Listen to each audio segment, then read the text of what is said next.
Israel, what happened?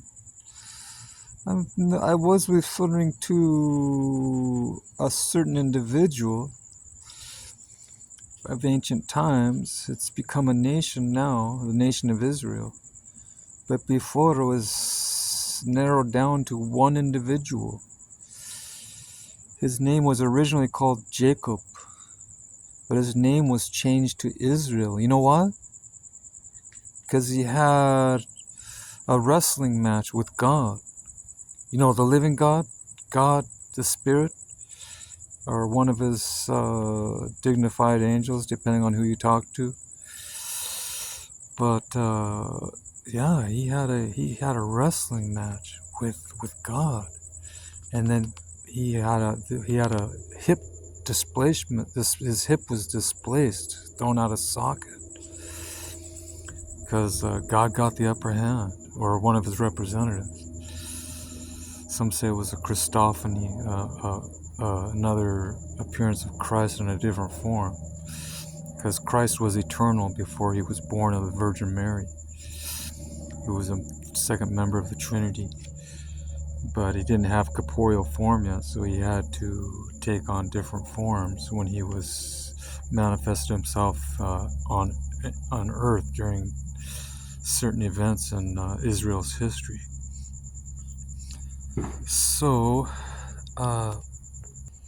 so what's up with Israel? I mean, Israel was considered, when he was Jacob, you know, he had a brother. His brother's name was Esau. And so there's always been contentions between him and his brother, and between their offsprings. They warred with each other. They would reconcile every once in a while, but they were always at each other's throats. They were always warring and fighting with each other. Two blood brothers. Uh, one went off to marry a bunch of pagan women, you know, those outside of his own clan. Jacob remained in his own original clan, you know, with the Hebrews, with the Hebrews, with the early Israelites. But the promised seed was through Jacob, through Isaac. Isaac through Jacob, through started off with Abraham. You know, in you all the nations would be blessed. Israel's supposed to be a blessing, not a curse. Israel's supposed to be a blessing to the world.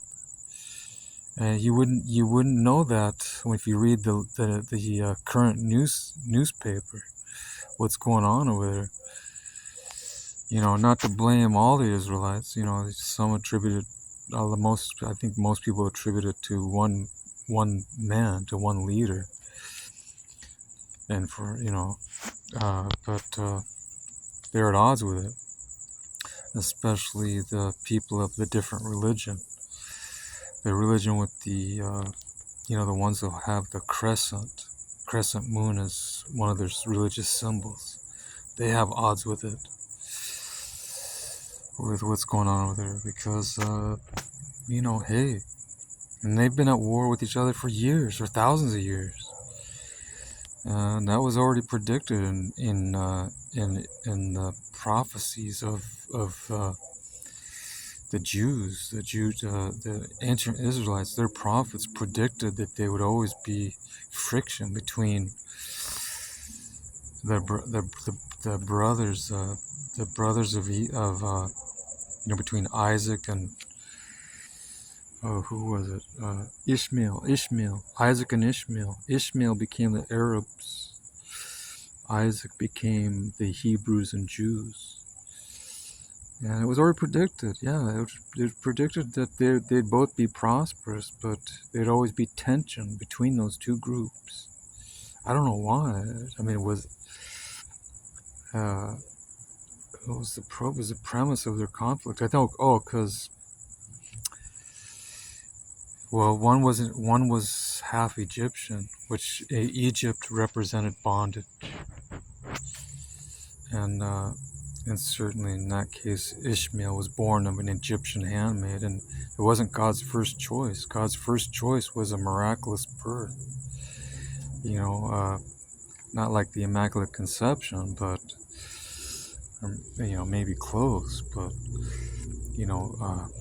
Hagar, the Egyptian, was not didn't have birth. She slept with Abraham, which was technically, at least later on, when Moses gave the commandments, which would then be for sure then be illegal to have more than one wife. But you weren't supposed to have concubines. You weren't supposed to have concubines, or something on the side, if you will. They were supposed to be monogamous. The one woman was Sarai, which her name was changed to Sarah. That was Abraham's loyalty. That was his loyalty. He was supposed to be loyal to her. But with the approval of Sarah, though, she said go into Hagar, since she was barren and couldn't have kids at the time. Even though the promises were made that she would have a son, miraculously give birth to a son, and the son would be named Isaac, and Ishmael. Or Ishmael came through Hagar, Isaac came through Sarah. So there's the distinction between the two groups. One was of the promise, which is Isaac, and one was an act of the flesh, according to certain scholars, certain Bible teachers. They say one was an act of, giving in to trying to fulfill God's promises from their own efforts, from their own will. And the other one, instead of just, waiting for God's timing. God's timing was Sarah was going to have a son. That's what the three prophets that approached Abraham said, like a year prior, said, hey, Sarah's going to have a child. And she laughed. And they heard her laugh. And she says, well, you did laugh. No, I didn't. Yeah, you did. We heard it. Those are the angels that were sent to Sodom and Gomorrah to try to save Lot and his family before the fire and brimstone incident.